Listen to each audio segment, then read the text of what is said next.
Hello guys, I hope कि आप सब मस्त झकास एंड बिंदास होंगे।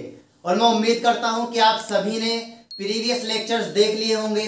जिसने नहीं देखे जरूर देखें, बहुत ज़्यादा इंटरेस्टिंग है, मज़ा आने वाला है। उसी मज़े के साथ और इंटरेस्ट के साथ बढ़ते हैं अपने लेक्चर की तरफ। आज का हमारा फर्स्ट टॉपिक है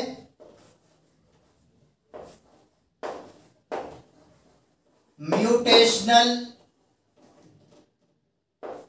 ब्रीडिंग। म्यूटेशनल ब्रीडिंग, देखो म्यूटेशनल ब्रीडिंग से पहले एक वर्ड, ब्रीडिंग से पहले एक वर्ड लिखा म्यूटेशनल। और जेनेटिक्स में मैंने म्यूटेशन का मतलब बताया था कि जीन्स के अंदर दैट इज डीएनए आरएनए में चेंज करना क्या कहलाता है, म्यूटेशन कहलाता है। तो यहां पे उसी का यूज करेंगे। देखो मैंने यहां पर दो प्लांट ले लिए।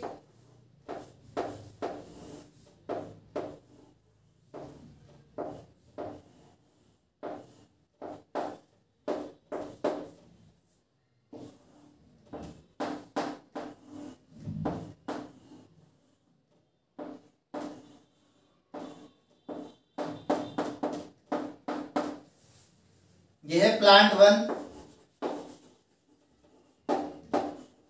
प्लांट 2। दो प्लांट ले लिए। अब दोनों प्लांट में से मैंने क्या किया, यहां से मैंने सेल को निकाला, यहां से भी मैंने दोनों में से सेल को निकाल लिया। सेल को निकालने के बाद अब यहां से क्या निकाला मैंने, डीएनए। यहां से निकाला मैंने डीएनए, यहां से भी मैंने क्या किया, डीएनए को निकाल लिया। अब डीएनए को निकालने के बाद दोनों प्लांट से सेल को निकाला, सेल से क्या निकाला, डीएनए। अब डीएनए के अंदर क्या करूंगा, यहां पे मैंने कर दिया चेंज। यहां पे क्या किया मैंने, चेंज, जिसे हम क्या बोलेंगे, म्यूटेशन। क्या बोलेंगे, म्यूटेशन। ठीक है, दोनों के डीएनए में, जेनेटिक मटेरियल में चेंज कर दिया, म्यूटेशन कर दिया। अब म्यूटेशन करने के बाद डीएनए में मैंने म्यूटेशन कर दिया। अब म्यूटेशन करने के बाद इसे दोबारा मैंने क्या किया, प्लांट के अंदर डाल दिया। यहां से भी म्यूटेशन करने के बाद डीएनए को दोनों दोबारा मैंने क्या किया, प्लांट के अंदर डाल दिया। अब प्लांट में डालने के बाद अब इन दोनों के बीच में मैंने क्या कराऊंगा, ब्रीडिंग कराऊंगा इन दोनों के बीच में। अब इन दोनों के बीच में क्या होगा, ब्रीडिंग।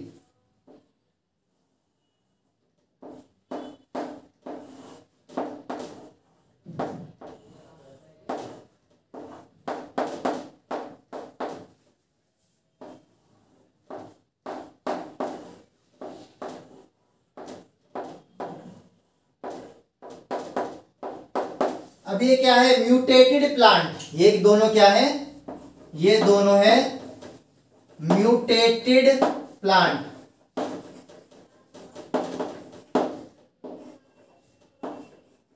अब इन दोनों के बीच में क्या कराऊंगा, ब्रीडिंग कराऊंगा इन दोनों के बीच में। अब इन दोनों के बीच में होगी ब्रीडिंग।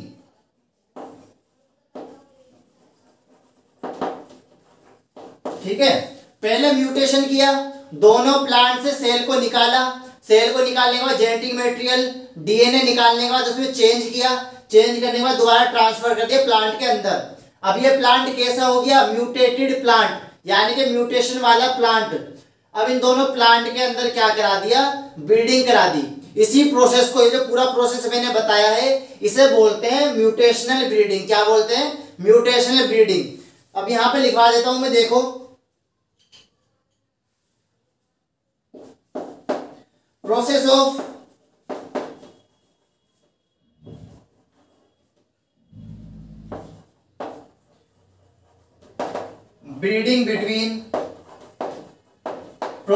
breeding between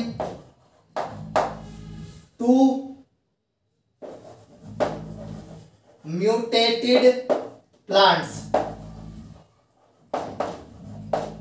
ठीक है, अब म्यूटेशन कराया क्यों, उसका रीजन क्या है। म्यूटेशन कराने का रीजन ये है क्योंकि उस टाइम पे फसल ज्यादा खराब होती थी, जो क्रॉप होती थी, फसल होती थी हमारी, ज्यादा खराब होती थी। किस वजह से खराब होती थी, बैक्टीरिया, वायरस, फंगस उसे इन्फेक्ट करते थे, खराब कर देते थे फसल को। तो फसल को बचाने के लिए, क्रॉप को, प्लांट को बचाने के लिए हमें ये प्रोसेस कराना पड़ा जिसे हम बोलते हैं म्यूटेशनल ब्रीडिंग। इससे क्या बेनिफिट हुआ? इससे बेनिफिट ये हुआ वायरस बैक्टीरिया प्लांट को अफेक्ट नहीं कर सकता। समझ आ गया? अब किसके लिए कराई गई थी उसके बारे में बात करेंगे। किसके ऊपर कराया गया है? सबसे पहले देखो प्लांट ब्रीडिंग,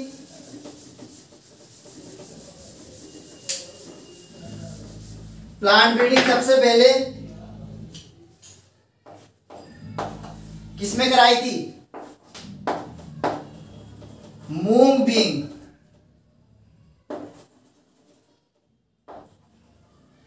ठीक है, मूंग बींग के ऊपर कराई गई थी सबसे पहले। इससे फायदा क्या हुआ? इससे फायदा ये हुआ रेसिस्टेंट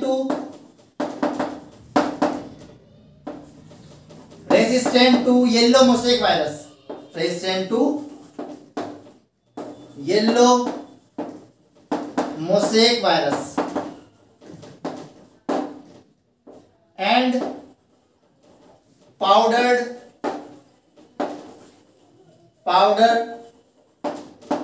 माइल्ड्यू। ठीक है, यानी कि जो वायरस है येलो मोसेक वायरस अब मूंग बीन को अफेक्ट नहीं कर सकता, क्योंकि उस टाइम पे मूंग बीन की फसल बहुत ज्यादा खराब हो रही थी। किसकी वजह से? येलो मोसेक वायरस की वजह से, अदर वायरसेस की वजह से और बैक्टीरिया की वजह से। तो हमें क्या करना पड़ा? इसकी फसल खराब ना हो तो हमें क्या करना पड़ा? Mutational breeding. समझ आ गया? यानी कि म्यूटेशनल ब्रीडिंग एक ऐसा प्रोसेस है जिससे हम प्लांट में चेंज करके उसे बचा सकते हैं खराब होने से, उसे अफेक्ट होने से बचा सकते हैं। किससे? बैक्टीरिया और वायरस से। समझ आ गया? चलो दूसरा किसके ऊपर किया था? भिंडी। देखो भिंडी का दूसरा नाम है, साइंटिफिक नेम भिंडी का है एबिलमोस्कस एस्कुलेंटस।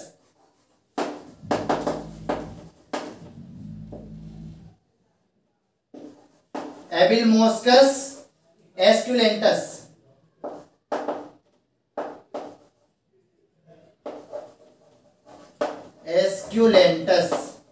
ठीक है, एबिलमोस्कस एस्कुलेंटस साइंटिफिक नेम है किसका? भिंडी का। भिंडी के ऊपर भी क्या कराया गया था? Plant breeding. भिंडी के अंदर भी प्लांट ब्रीडिंग कराई है ताकि भिंडी को बचाया जा सके। किससे? वायरस बैक्टीरिया से बचाया जा सके। अब देखो जब भिंडी के अंदर म्यूटेशन ब्रीडिंग कराई थी तो इससे क्या फायदा हुआ? अब जो येलो मोसेक वायरस है इसे अफेक्ट नहीं कर सकता, तो इससे क्या बेनिफिट हुआ? इससे बेनिफिट ये हुआ रेसिस्टेंट टू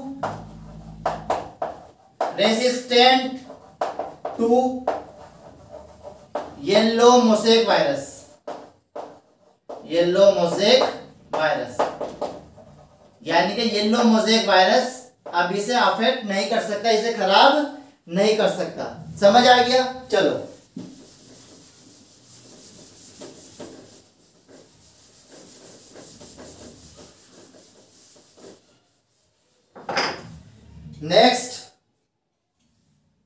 नेक्स्ट टॉपिक है बायोफोर्टिफिकेशन। बायोफोर्टिफिकेशन देखो बायोफोर्टिफिकेशन का मतलब होता है a process of development of crop having high level of carbohydrates, protein, fat, minerals and ions। Biofortification एक प्रोसेस है जिससे एक वेराइटीज बनाई जाएगी जो हाई रिच होगी प्रोटीन, कार्बोहाइड्रेट, फैट और मिनरल से। यानी कि एक ऐसा प्रोसेस जिससे हम क्रॉप की, प्लांट की क्वालिटी को और क्वांटिटी ऑफ न्यूट्रिशन को इंप्रूव कर सकते हैं, उसकी क्वालिटी इंप्रूव कर सकते हैं इस प्रोसेस से, जिसे बोलते हैं बायोफोर्टिफिकेशन। समझ आया? चलो देखो बायोफोर्टिफिकेशन किसके अंदर कराया गया था? बायोफोर्टिफिकेशन का एग्जांपल सबसे पहले है, इसमें आता है iron rich variety. Iron rich variety में क्या आएगा? राइस। दूसरा protein rich variety, protein rich variety, protein rich variety में यहां पे आएगा एटलस 66। क्या आएगा? Atlas 66, Atlas 66। समझ आ गया? और ये पूछे गए क्वेश्चन है, नीट के अंदर पूछे गए क्वेश्चन है, एम्स के अंदर भी आया है कि बायोफोर्टिफिकेशन प्रोसेस से एक वेराइटी बनाई गई थी, प्रोटीन रिच वेराइटी, उसका नाम क्या था? एटलस 66। इस तरह से 4 ऑप्शन दे देंगे। तो क्या थी? एटलस 66। नीट के अंदर पूछे गए क्वेश्चन है, एम्स के अंदर भी, नीट और एम्स दोनों में पूछे गए क्वेश्चन है कि बायोफोर्टिफिकेशन प्रोसेस से प्रोटीन रिच वेराइटी बनाई गई थी, उसका नाम क्या था? क्या था? एटलस 66। ये पूछा गया है नीट के अंदर भी एंड एम्स के अंदर भी। समझ आ गया? चलो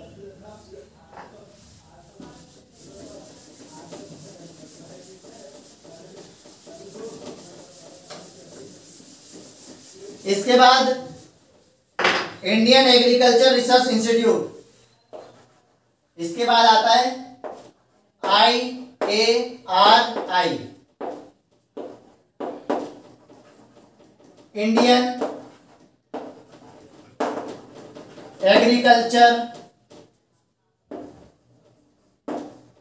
research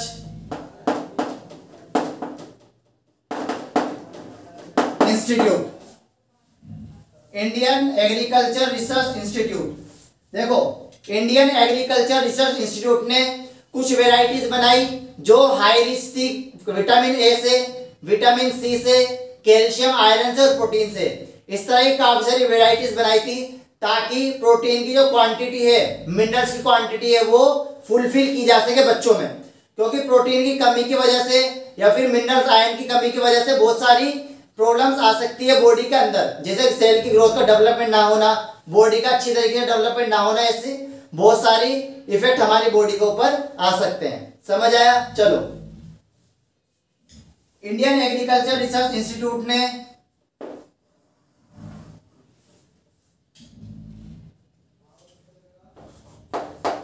vitamin A rich variety, vitamin A rich varieties, दूसरी vitamin C rich varieties, third calcium and iron rich varieties, fourth protein rich varieties. देखो, विटामिन ए रिच कौन सी वेराइटीज बनाई थी इसने? इंडियन एग्रीकल्चर रिसर्च इंस्टीट्यूट ने, Indian Agriculture Research Institute ने protein vitamin A rich variety कौन सी बनाई थी? Carrot and spinach. Vitamin C rich variety कौन सी बनाई थी? इसमें टोमेटो एंड धतूरा, टोमेटो एंड भतुआ, टोमेटो एंड बथुआ। Calcium and iron rich varieties, इसमें आएगा स्पाइनेक, सेकेंड बथुआ। प्रोटीन रिच वेराइटीज में आएगा लबलब एंड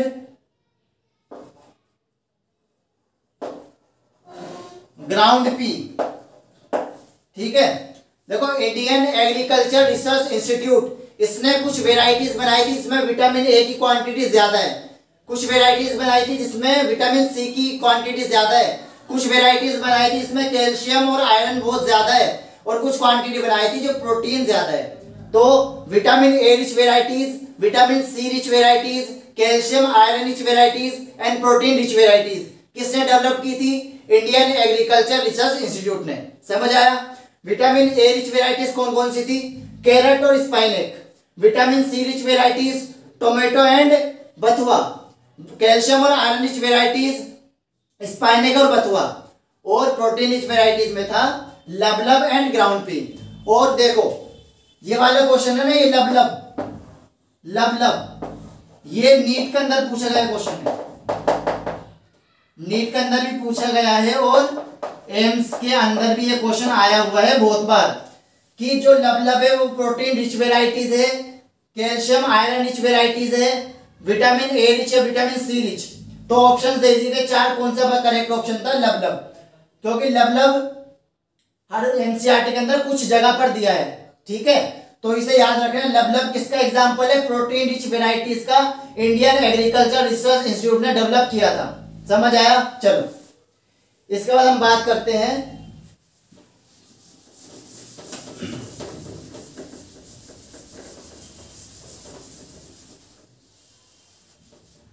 इसके बाद नेक्स्ट आता है सिंगल सेल प्रोटीन।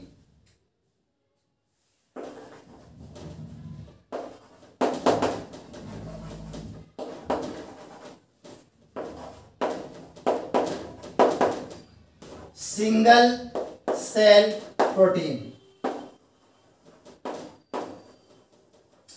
देखो सिंगल सेल प्रोटीन नाम से पता लग रहा है कि single cell high rich in protein, यानी कि एक ऐसी सेल जिसके अंदर प्रोटीन की क्वांटिटी ज्यादा है उसे बोलते हैं सिंगल सेल प्रोटीन। प्रोटीन वैसे तो हमें मिल जाएगा, प्रोटीन सोर्स मैंने यहाँ पे लिखा है, देखो प्रोटीन सोर्स क्या है? ग्राउंड पी से भी मिल जाएगा, लबलब से मिल जाएगा, और मिल्क से मिल सकता है, बहुत सारी, मतलब मीट से मिल जाएगा, प्रोटीन हमें मीट से मिल जाएगा, मिल्क से मिल जाएगा, लबलब से मिल जाएगा, ग्राउंड पी से मिल जाएगा। प्रोटीन के सोर्स वैसे बहुत सारे हैं, बट कम टाइम में ज्यादा प्रोटीन चाहिए, जैसे मेडिसिन के फॉर्म में प्रोटीन को लिया जाता है, कम टाइम में ज्यादा प्रोटीन को चाहिए in the form of medicine, in the form of supplement, तो उसे क्या बोलेंगे? Single cell protein. समझ आ गया?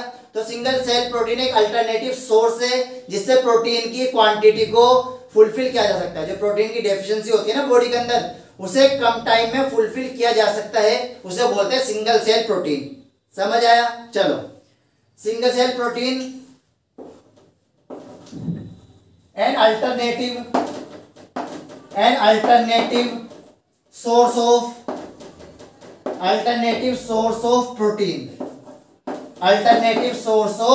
protein, प्रोटीन का एक अल्टरनेटिव सोर्स है। सेकंड पॉइंट इसमें लिखा जाएगा, ये मैंने सेल बना दी, ये क्या है? Single cell protein. इसमें क्या लिखूंगा? Single cell produce large amount of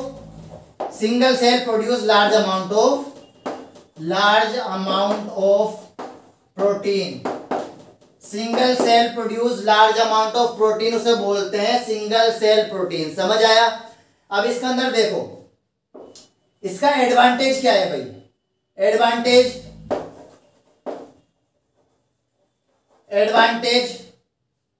of single cell protein. Single cell protein का एडवांटेज क्या है? देखो सिंगल सेल प्रोटीन के दो सबसे बड़े एडवांटेज हैं। सिंगल सेल प्रोटीन के दो सबसे बड़े एडवांटेज ये हैं सिंगल सेल प्रोटीन के। सबसे पहले आएगा इसमें single cell protein like spirulina,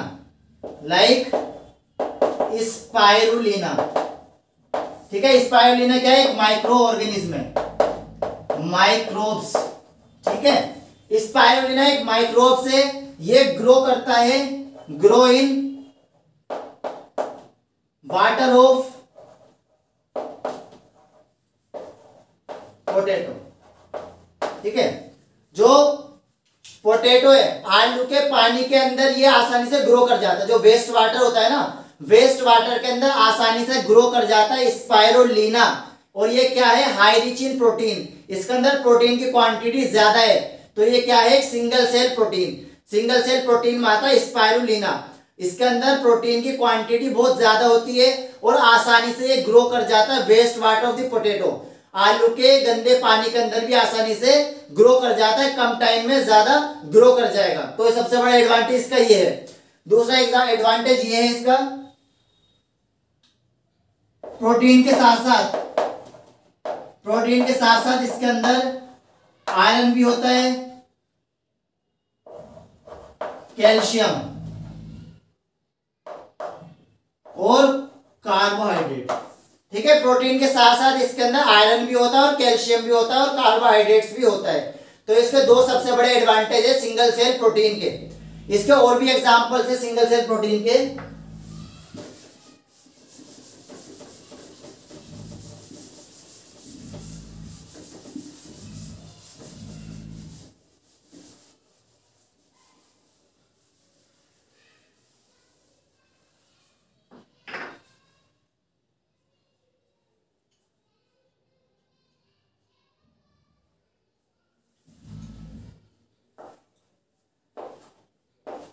पच्चीस ग्राम माइक्रोब्स, 25 ग्राम माइक्रोब्स कितना प्रोड्यूस कर सकता है? Produce 25 ton. कितना? 25 टन प्रोटीन प्रोड्यूस कर सकता है। तो सिंगल सेल प्रोटीन का सबसे बड़ा बेनिफिट ये है कि सिर्फ 25 ग्राम माइक्रोब्स, जो 25 ग्राम सिंगल सेल प्रोटीन है वो कितना प्रोड्यूस कर सकता है? 25 ग्राम माइक्रोब्स कितना प्रोड्यूस कर सकता है? 25 टन प्रोटीन को प्रोड्यूस कर सकता है। कितना बड़ा बेनिफिट है, यानी कि कम क्वांटिटी में ज्यादा प्रोटीन हमारी बॉडी इनटेक कर सकती है इससे। समझ आया? चलो इसके बाद आता है नेक्स्ट हमारा टिश्यू कल्चर। टिश्यू कल्चर, देखो टिश्यू कल्चर का मतलब होता है process of development of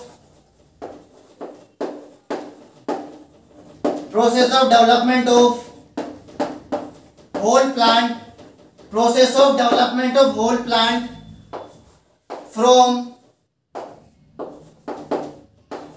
explant या फिर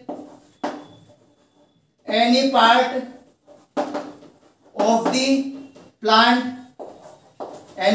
the plant in test tube. देखो टेस्ट ट्यूब के अंदर सिंगल सेल को क्या करेंगे? मल्टीप्लाई करेंगे। टेस्ट ट्यूब के अंदर सिंगल सेल को मल्टीप्लाई करेंगे, उसका माइटोसिस डिवीजन होगा, म्योटिक डिवीजन होगा, उससे काफी सारी सेल्स बन जाएगी। सेल बनने के बाद एक सिंगल सेल से कंप्लीट प्लांट को बनाना क्या कहलाता है? टिश्यू कल्चर कहलाता है। Tissue culture is a process by which of development of whole plant from explant of the part. ठीक है, टिश्यू कल्चर क्या है? Tissue culture is a process of development of whole plant from ex part, यानी कि x plant का मतलब होता है प्लांट के किसी भी ओल्ड पार्ट से नए प्लांट का डेवलपमेंट होना क्या कहलाता है? टिश्यू कल्चर कहलाता है। समझ आया? चलो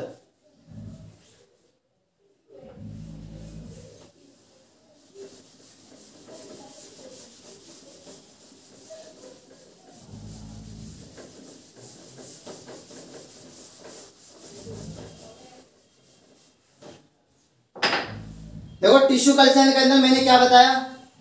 ये प्लांट है, इस प्लांट से मैंने क्या किया? इस प्लांट से मैंने सेल को निकाल दिया।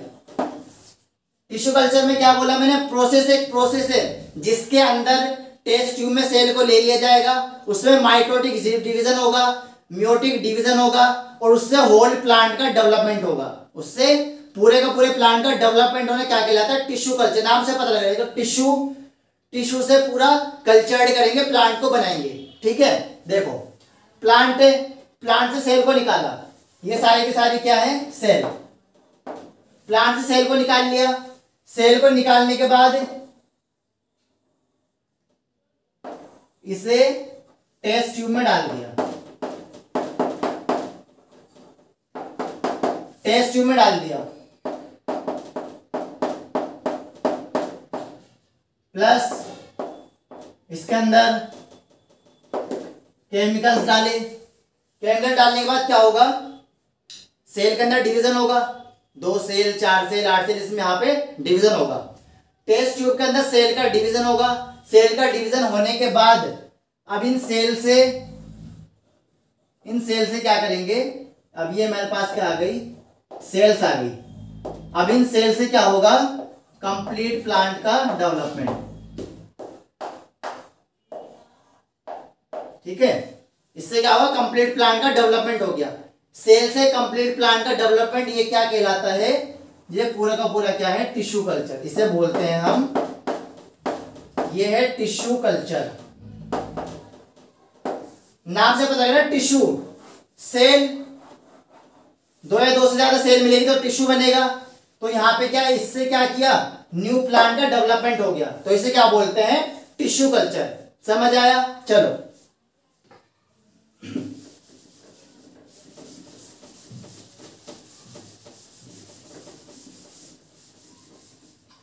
टिश्यू कल्चर के बाद next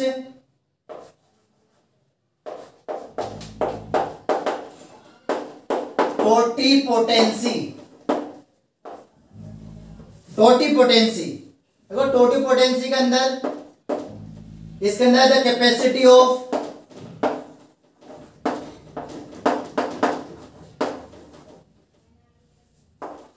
x plant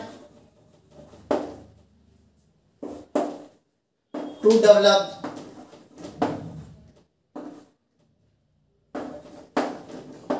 whole plant. देखो, टोटिपोटेंसी का मतलब क्या है, जो हमने टिश्यू निकाला है, जो सेल प्लांट से निकाली है, उसकी कैपेसिटी कितनी है, यानी कि कितने टाइम में वो न्यू प्लांट को या पूरे का पूरे प्लांट को डेवलप कर सकती है, उसे क्या बोलते हैं, टोटिपोटेंसी बोलते हैं। समझ आया? टोटिपोटेंसी एक्स प्लांट या फिर प्लांट के किसी भी पार्ट की कैपेसिटी है, उसकी क्षमता है कि वो कितने टाइम में पूरे के पूरे प्लांट को डेवलप कर सकती है, उसे बोलते हैं टोटिपोटेंसी। समझ आया? चलो, इसके बाद नेक्स्ट आता है माइक्रो प्रोपेगेशन। माइक्रो प्रोपेगेशन, इसका मतलब होता है प्रोसेस ऑफ डेवलपमेंट ऑफ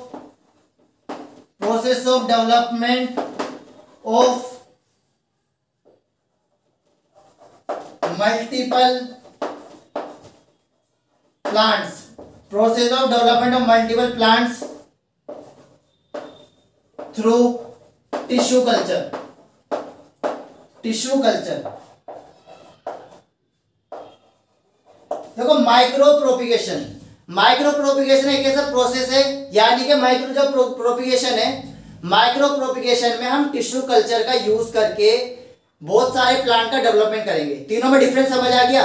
देखो, टिश्यू कल्चर का मतलब होता है कि एक्स प्लांट से, एक्स पार्ट से, प्लांट के किसी भी टूटे हुए हिस्से से या प्लांट के किसी भी टिश्यू से नए प्लांट का डेवलपमेंट, पूरे के पूरे प्लांट का डेवलपमेंट क्या कहलाता है, टिश्यू कल्चर।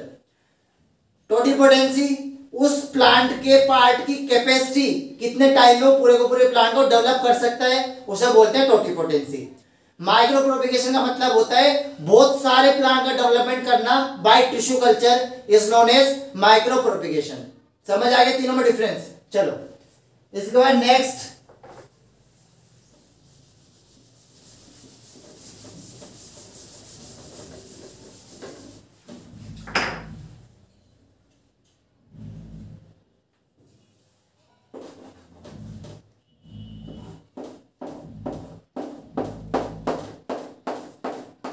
अब देखो, ये क्या वायरस, ये है वायरस इन्फेक्टेड प्लांट। ये वायरस इन्फेक्टेड प्लांट है। अब मैंने इस प्लांट से क्या किया, इस प्लांट से मैंने एक्सियल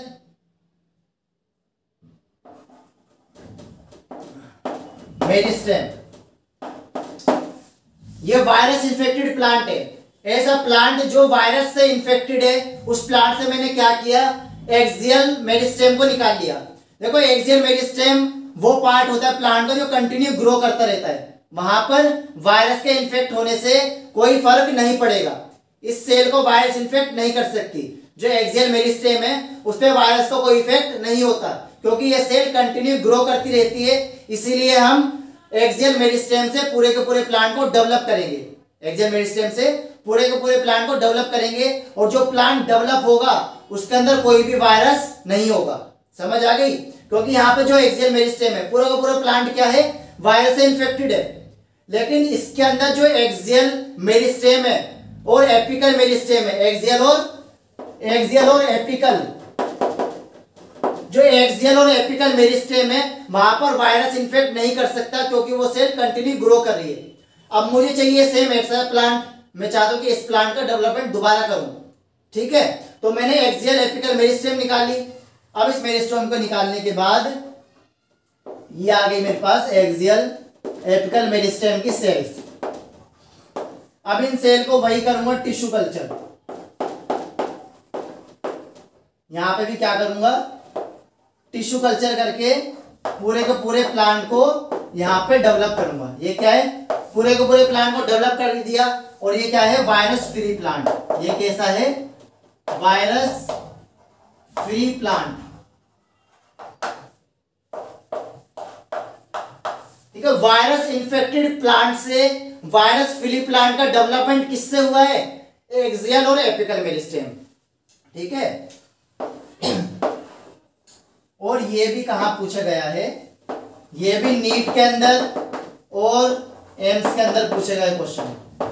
नीट और एम्स में पूछे गए क्वेश्चन है कि वायरस इन्फेक्टेड प्लांट से हमें अगर वायरस फ्री प्लांट बनाना हो तो कौन सी सेल का यूज करेंगे। उसमें हम लेंगे एपिकल और एक्सियल मेरिस्टेम। एक्सियल और एपिकल मेरिस्टेम वो पोर्शन होता है जो कंटिन्यू ग्रो करते रहता है, इस पे वायरस का कोई इफेक्ट नहीं होगा। समझ आई? तो यहाँ पे ये आ जाएगा इस तरह से। समझ आ गया? चलो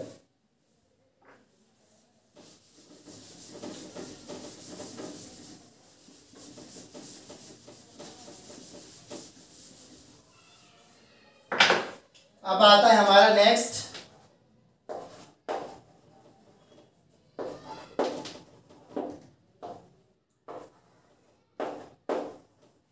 देखो सोमा क्लोन। क्लोन मैंने क्या बताया था, क्लोन मैंने बताया था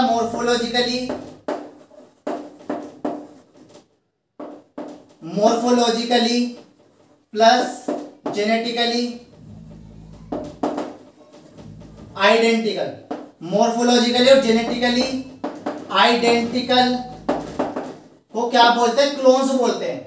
मॉर्फोलॉजिकली जेनेटिकली इंडिविजुअल्स को क्या बोलते हैं, क्लोन्स बोलते हैं। तो यहाँ पे क्या, सोमा क्लोन्स। यहाँ पे क्या वर्ड, क्या, सोमा क्लोन्स। यानी कि जो सेल यहाँ पे डेवलप होगी वो क्या होगी, सिमिलर होगी। जैसे कि देखो ये क्या है, ये है प्लांट, मान लो पेरेंटल प्लांट है। ये क्या है, पेरेंटल प्लांट। अब इस पेरेंटल प्लांट से मैंने क्या किया, इस पेरेंटल प्लांट से मैंने सेल को निकाला। इस पेरेंटल प्लांट से मैंने सेल को निकाल लिया। अब इन सेल में मैंने क्या किया, टिश्यू कल्चर। यहां पे टिश्यू कल्चर के बाद यहां पे क्या किया मैंने, टिश्यू कल्चर। यहां पे टिश्यू कल्चर होगा। टिश्यू कल्चर के बाद इस सेल से क्या बना, न्यू प्लांट। इस सेल से क्या हुआ, एक प्लांट ये बन गया। इस वाले से ये प्लांट, और इस वाले से ये रहा। ठीक है, अब जो प्लांट बने, यहां पर जितने भी प्लांट बने ये क्या है, आइडेंटिकल। ये सारे के सारे कैसे होंगे, आइडेंटिकल। ये सारे के सारे एक जैसे होंगे। देखो पेरेंटल प्लांट से मैंने सेल को निकाला। सेल को निकालने के बाद टिश्यू कल्चर किया, उससे काफी सारे प्लांट का डेवलपमेंट किया। अब ये जितने भी प्लांट होंगे ये आइडेंटिकल होंगे, सिमिलर होंगे, क्लोन्स होंगे किसके, पेरेंट्स के। तो इसी को क्या बोलते हैं, सोमा क्लोन बोलते हैं। समझ आया? इसी प्रोसेस को क्या बोलते हैं, सोमा क्लोन। चलो इसके बाद next,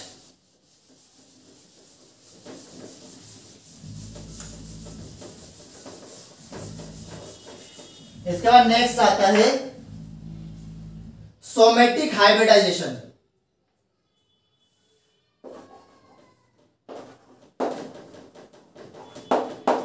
somatic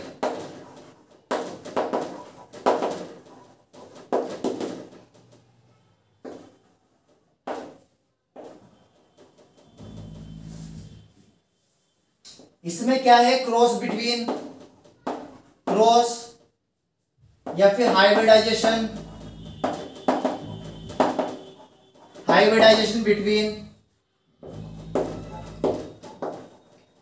to different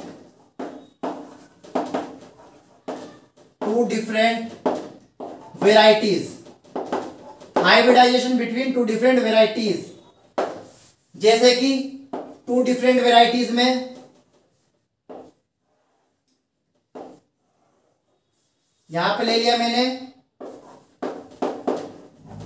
potato और यहां पर टोमेटो।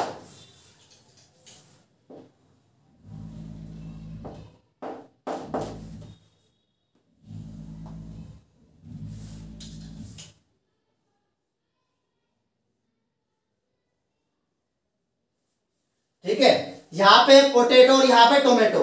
यहां से मैंने क्या किया, सेल को निकाला, ये आ गई सेल, और यहां से मैंने क्या किया, सेल को निकाला, ये आ गई सेल। ठीक है, पोटैटो की सेल और टोमेटो की सेल, दोनों की सेल का जो साइटोप्लाज्म है, जो प्रोटोप्लाज्म, उसे मैंने फ्यूज करा दिया। क्या क्या यहां पर दोनों के प्रोटोप्लाज्म को फ्यूज कराया, प्रोटोप्लाज्म फ्यूज। दोनों के प्रोटोप्लाज्म को फ्यूज कराने के बाद जो न्यू वेराइटी बनेगी, यहां पे जो न्यू वेराइटी बनेगी उसे बोलते हैं हम पोमेटो। क्या बोलते हैं, पोमेटो।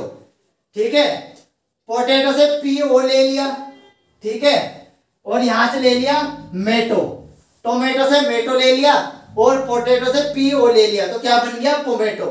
तो दोनों दो डिफरेंट वेराइटीज के सेल के प्रोटोप्लाज्म को फ्यूज कराने के बाद न्यू वेराइटी को बनाना, इस प्रोसेस को क्या बोलते हैं, सोमेटिक हाइब्रिडाइजेशन। ठीक है, somatic hybridization process of development of new varieties by the fusion of protoplasm of two different varieties, तो इसे क्या बोलते हैं, सोमेटिक हाइब्रिडाइजेशन। समझ आ गया। देखो ये चैप्टर कंप्लीट हो गया है, बट इसके अंदर चैप्टर कंप्लीट हो गया, इसके अंदर दो टेबल है, इसके अंदर